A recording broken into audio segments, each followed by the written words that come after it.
Secretary স্বীকার করেছেন যে আমাদের হাতে কিছু নাই, আমাদের দলীয় লোকেরা যা বলে তাই শুনতে হয়। নির্বাচনটি যে আয়োজন করা হচ্ছে এটি সুষ্ঠু হবে কিনা এই আশঙ্কা দেখা দিয়েছে।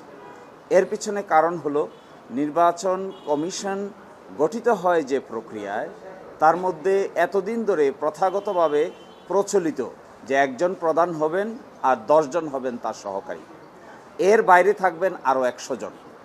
এই একজন যিনি প্রধান হবেন এটা সর্বসম্মতিক্রমে সকলেই মেনে নিয়েছে।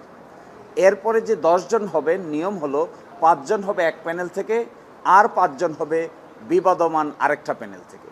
কিন্তু এখানে দেখা যাচ্ছে এই 5-5-10 জনের ভিতরে তারা এককভাবে 7 জনকে নিয়োগ দিয়েছেন, বাকি 3 জনকে বলতেছেন অপর পক্ষকে দেওয়ার জন্য।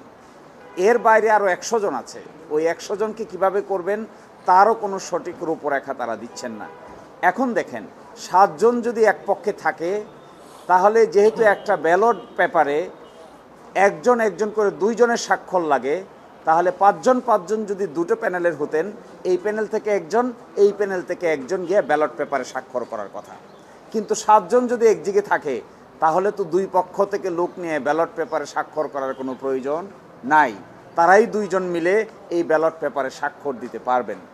এজ অফ টুডে, আজকে পর্যন্ত নির্বাচনে মানুষ কাকে ভোট দিবে কাকে ভোট দেবে না এটি বিজ্ঞ আইনজীবীরা ঠিক করবেন, কিন্তু নির্বাচন প্রক্রিয়াটাকে বাধাগ্রস্ত করা হচ্ছে, নির্বাচন প্রক্রিয়াটাকে বায়াস করা হচ্ছে, নির্বাচন প্রক্রিয়াটাকে একতরফা করা হচ্ছে। আমাদের এই প্যানেলের পক্ষ থেকে আমরা এই অভিযোগ লিখিতভাবে তুলেছি। আজকে বার কাউন্সিলের কাছেও এই ব্যাপারে দরখাস্ত জমা দেওয়া হয়েছে আজকে সকালে এই অভিযোগ করে। আমরা এক্সপেক্ট করব যারা এখানকার নেতৃবৃন্দ আছেন, প্রধান নির্বাচন কমিশনার আছেন, ওনাকে আমরা আহ্বান জানাবো আপনি অ্যাক্টিভ হন।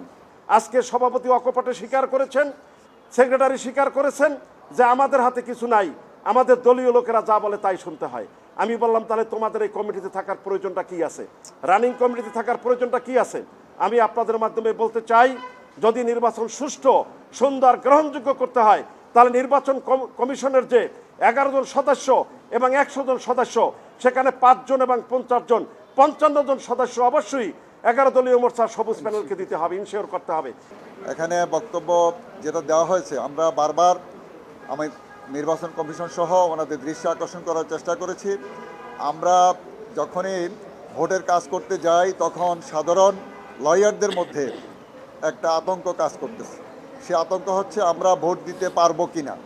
আমরা বারবার এই বিষয়টা নিশ্চিত করার চেষ্টা করতেছি যে আমরা সকলে মিলে বারের আমাদের যে ঐতিহ্য আছে দীর্ঘদিনের, আমরা এটাকে সমুন্নত রাখতে চাই এবং শান্তিপূর্ণ পরিবেশে আমরা এই ভোট আগামী 29 এবং 30 তারিখে নারী পুরুষ সকল ভোটার আমাদের লয়াররা যাতে ভোট দিতে পারে সেই পরিবেশ তৈরি করার জন্য আমরা সর্বাত্মকভাবে আমরা সহযোগিতা করছি। এখানে যে কথাগুলো বলা হয়েছে এটা আসলে আমরা লিখিতভাবেও জানিয়েছি প্রধান নির্বাচন কমিশনারকে। এরপরে ওনারা বলছিলেন যে এটা সুরাহা করবেন, কিন্তু আমরা দেখছি যে এটা আসলে কোনো সুরাহা হয় নাই। এজন্য আপনাদের মাধ্যমে জাতির কাছে আমরা এটাই বলতে চাই যে ঢাকা বারের 137 বছরের যে ঐতিহ্যবাহী একটি বার, এই বার দীর্ঘদিনের যে নির্বাচনের সুন্দর পরিবেশ এবং শান্তিপূর্ণ পরিবেশ, এই শান্তিপূর্ণ পরিবেশের ভোটাররা যাতে ভোট দিতে পারেন, নির্বিঘ্নে ভোট দিতে পারেন, সেই ব্যবস্থা করার জন্য আমি প্রধান নির্বাচন কমিশনার সহ বর্তমান কমিটি যারা দায়িত্ব পালন করতেছেন তাদের প্রতি আহ্বান জানাবো, এবং এটা হলো সকল সাধারণ ভোটারদের দাবি।